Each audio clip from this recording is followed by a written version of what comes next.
He could make it through that first round. And why would you bet against him? Why would you not pick him on a road course? I don't know. They're mad at SVG for winning 4 races. Shane Van Gisbergen shocked the world in 2025. A rookie who was already a champion in another sport stepped into NASCAR and started making waves right away. He's only been racing for a short time, but he's already turning heads.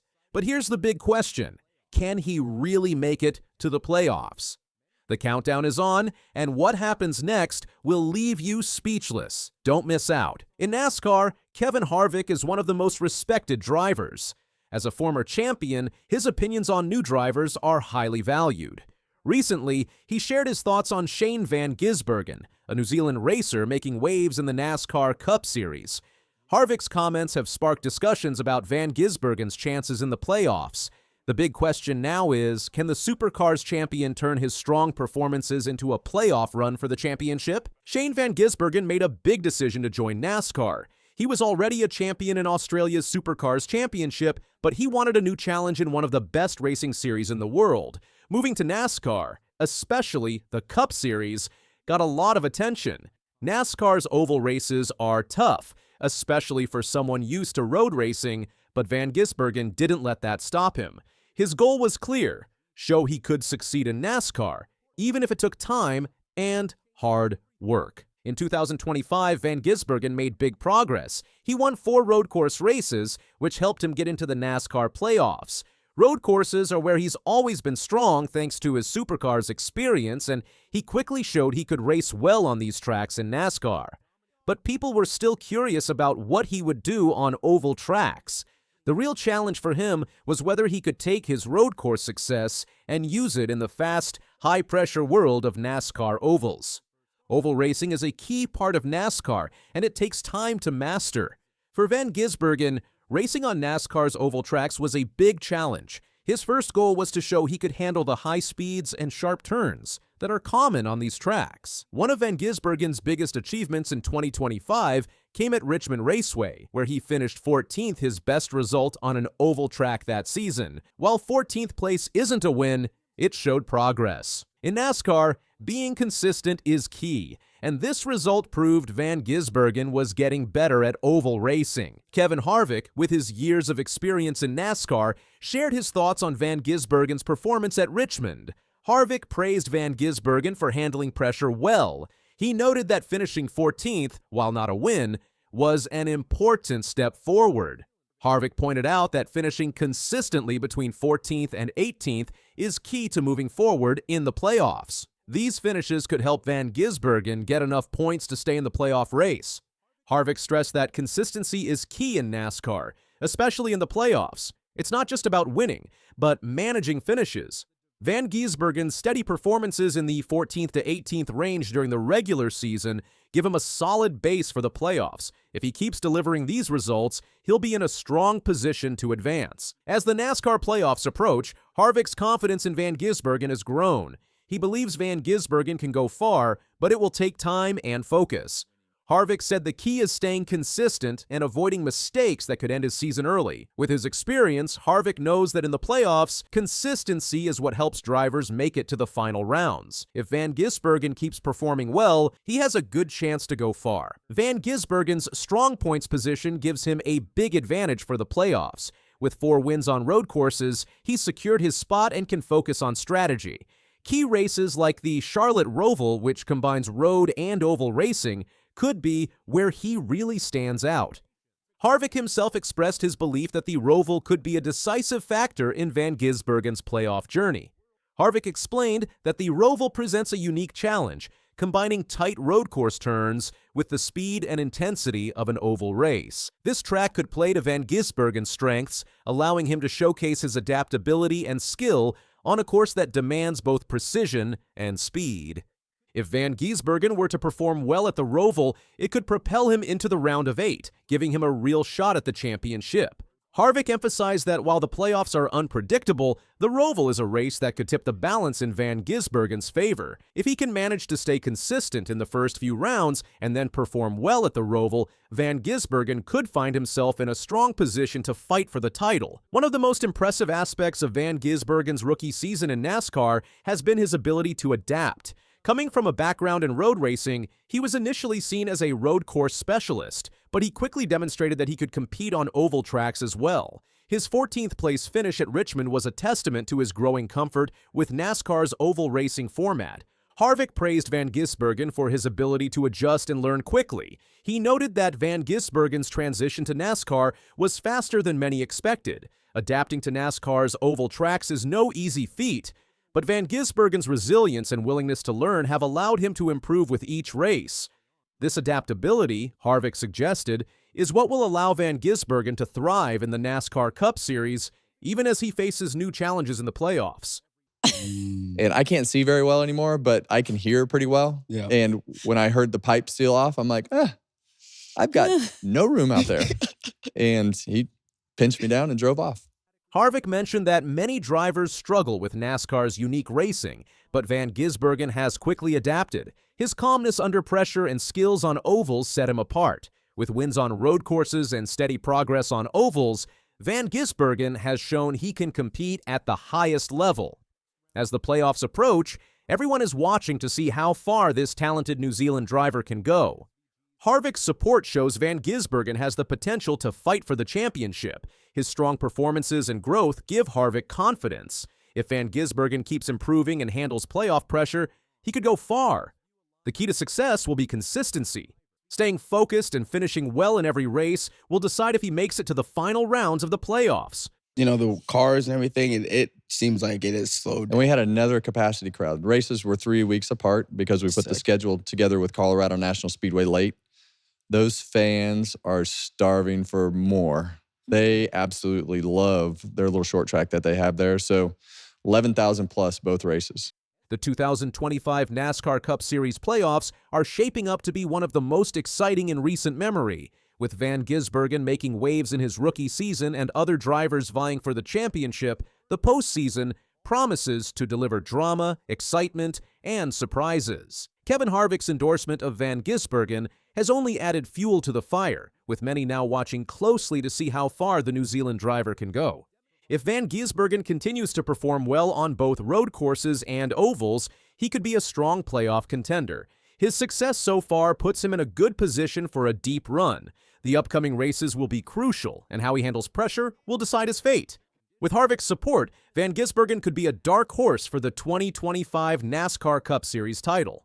And in his 25th NASCAR Winston Cup race, Tony Stewart wins at Richmond International Raceway. Tony Stewart did something strange after winning a big NASCAR race. He didn't smile, he didn't cheer, he looked serious. Then he said something that shocked everyone listening. At the time, people didn't understand what he meant. But now, 23 years later, what he said is finally starting to make sense. Right after winning a race in May of 2002 at Richmond Raceway, Tony Stewart didn't celebrate. Instead, he gave a serious warning that many people didn't understand at the time. His words didn't make big news back then, but now, 23 years later, they seem to explain why NASCAR is losing fans. Back in 2002, Tony Stewart didn't hold back. Fresh off a win at Richmond Raceway, he delivered a post-race message that hit harder than his final laps. Stewart wasn't basking in the glory of victory. Instead, he issued a warning to NASCAR that, at the time, sounded more like a frustrated rant. But now, more than 2 decades later, that message feels like a chilling prophecy. If this doesn't get better, Stewart said, race fans are going to quit coming. He was talking about how NASCAR cars were starting to rely too much on aerodynamics. Even back then, Stewart noticed that clean air was becoming too important. This made it harder for drivers to pass each other and made the races less exciting. Fans weren't seeing close finishes or surprises anymore. Stewart knew this would slowly hurt the sport if things didn't change. It wasn't just a moment of heat. Stewart's concern came from a deep understanding of racing's pulse. And as we look at NASCAR today, with the next-gen car and modern race dynamics, it turns out he was absolutely right. NASCAR's goal with the next-gen car was to level the playing field, control costs, and bring parity to the grid. On paper, it checked all those boxes. But on the track, it brought unintended consequences that echoed Stewart's warning. clean air still dominates. Passing remains difficult, and in too many races, fans know who the winner will be well before the checkered flag. One of the most glaring examples came at Bristol. Tires barely wore down. Lap times remained virtually identical, and Kyle Larson led a staggering 411 of 500 laps. That kind of dominance used to be rare. Now, it happens too often because the cars behind can't get close enough to challenge. When tires don't degrade and cars can't pass, the drama disappears. Fans aren't watching battles for position. They're watching parades. Even worse, these problems aren't just showing up at a few tracks, they're spreading. Short tracks, road courses, even some super speedways are seeing the same pattern. Fast cars up front, clean air advantage, and very little movement through the field. The result? Fans leaving early, switching channels, or not tuning in at all. Because when the outcome feels set from the start, the thrill of the race is gone. And it's not just fans noticing. Drivers and analysts are speaking out. Dale Earnhardt Jr. compared the new cars to IMSA machines. I don't love the next-gen car. It's an IMSA car, Dale Earnhardt Jr. said in a statement. Kyle Petty went further, claiming NASCAR hasn't fielded real stock cars since the 1950s. That might sound extreme, but it reflects a growing sentiment. The essence of NASCAR is being lost. Tony Stewart saw that danger early. He wasn't complaining about safety or modernization. He was fighting for the kind of racing that built the sport's fan base, gritty, unpredictable, and full of moments that made fans jump out of their seats. That kind of racing doesn't come from clean air and perfect setups. It comes from worn tires, bold moves, and drivers being forced to adapt on the fly. Which brings us back to Richmond, the same track where Stewart made his warning all those years ago. In 2025, Richmond hosted the Cookout 400, and for the first time in a while, the race gave fans something to cheer about. The difference? NASCAR introduced more aggressive option tires. These tires degraded faster, which meant teams had to think on their feet. Pit strategy mattered again. Drivers had to manage their cars differently, and the race saw multiple lead changes. Listen to that crowd. They know it's time to bring the action. Some Saturday night short track racing. The Cookout 400 here in Richmond is underway, and the poleman Ryan Preece leads the field. Let's go! Austin Dillon emerged as the surprise winner. That kind of upset is exactly what NASCAR needs more of. It's the kind of finish that keeps fans engaged and talking after the race ends. And it only happened because the tires added back an essential ingredient: unpredictability. There's no contact this year. It's all Austin Dillon. He's going to the playoffs. Let's go, baby! Who is your daddy? Let's go! Austin Dillon wins in Richmond. It proves that the problem isn't unsolvable. The excitement didn't vanish because fans changed. It faded because the cars stopped creating those unpredictable moments. When every car runs the same speed and every driver relies on clean air, the only variable left is luck. And fans don't tune in for luck, they tune in for racing. And when racing becomes predictable, something bigger is at stake. It's not just about one race being boring, it's about seasons losing energy, rivalries fizzling out, storylines that once fueled headlines now fall flat. Even the best marketing can't fix a product that feels stale. Because the heart of NASCAR isn't in the press room or the rule book, it's in the track battles, the photo finishes, and the drivers daring to go 3 wide when no one else will. Stewart's criticism wasn't about nostalgia. He wasn't saying everything used to be better. He was pointing to a dangerous trend, and he hoped NASCAR would correct it before it was too late. But now, with attendance dipping and TV ratings under pressure, that window might be closing. The sport still has time. The Richmond race showed that change is possible. By reintroducing tire degradation and forcing strategy back into the spotlight, NASCAR brought back the kind of racing that made it great. The question now is whether they'll make that a one-off experiment or a permanent shift. Fans are ready. Drivers are ready. Even the media is calling for it. Everyone sees what Stewart saw in 2002. The racing product is at a crossroads. Keep following the arrow-heavy path, and the stands will keep emptying. But bring back the racing that rewards risk, punishes mistakes, and lets underdogs win. That's how you bring the energy back. This isn't just about one driver or one race. It's about the future of NASCAR. It's about deciding whether the sport is built for engineers or racers, whether fans are meant to watch simulations or spectacles. Tony Stewart's voice may have been loud back then, but it's even louder now. And the message hasn't changed. I hope it gets better before the fans quit coming. Now, more than ever, NASCAR needs to listen. Every race is an opportunity to get it right, to balance technology with the raw unpredictability that made stock car racing an American icon. It doesn't mean abandoning progress. It means making sure progress doesn't erase the very soul of the sport. Because at the end of the day, NASCAR is more than just machines on a track. It's about the people watching, the drivers pushing limits, and the stories that unfold with every lap. Stewart knew that. He fought for it, and now it's up to NASCAR to decide if they still believe it too. The good news, there's still time, but not much. If you want to see NASCAR return to its roots, where every lap counts and anything can happen, don't forget to like this video, subscribe to the channel, and hit the bell so you never miss a story like this. Drop a comment below. And tell us, do you think Tony Stewart was right all along? Let's talk about it. Here's a guy that has found a fan base and found a way to do the stuff he loves to do and let people enjoy it, and he's getting paid for it now. So he is an absolute brilliant marketer. He's great for all aspects of racing Florida. He does tour destructions, he does burnouts, he does the roundy round. He is just... I feel like the right side weight's going to help him in this deal. 60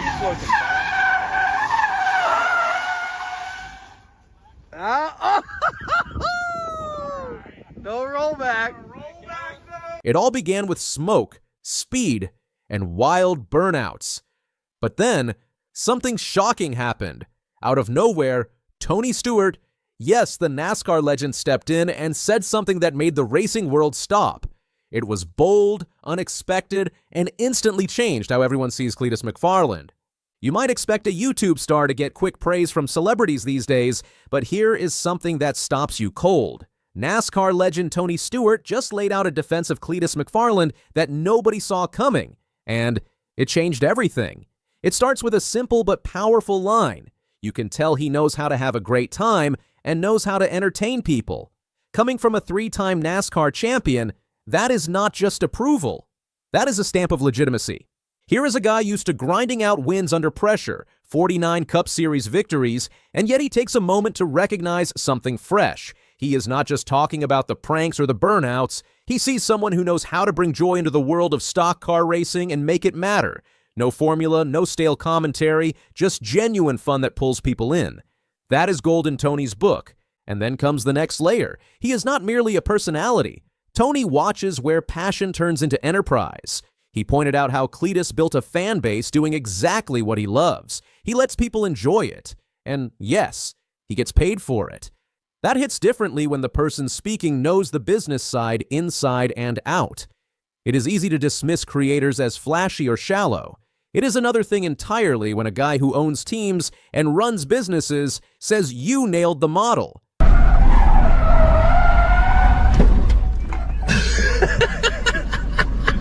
That alone shifts the conversation. Now add this: Tony Stewart says Cleetus holds a pilot's license, specifically a helicopter pilot's license.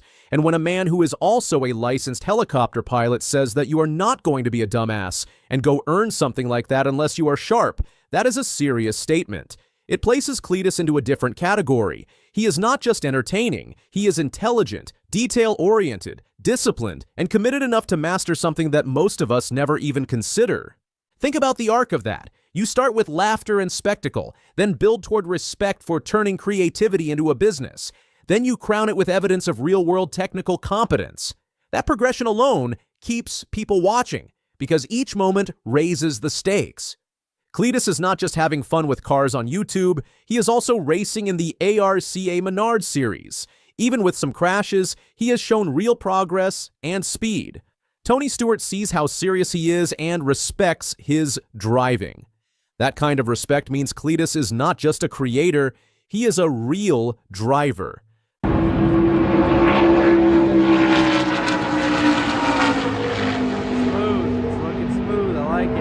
Tony and Cleetus have fun together and get along really well.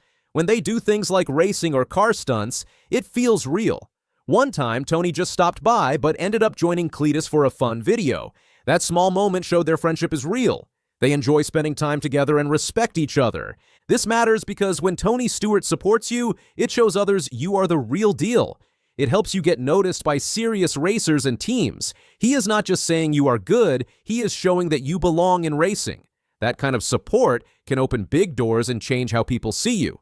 Cleetus has already achieved what many thought was impossible. He turned wrench-turning entertainment into a media empire. Over 4 million subscribers, events like the Freedom 500, collaborations with legends, and a loyal fan base that does not just watch, but shows up. It is not just a show. It is a movement, a culture that fuses adrenaline with authenticity.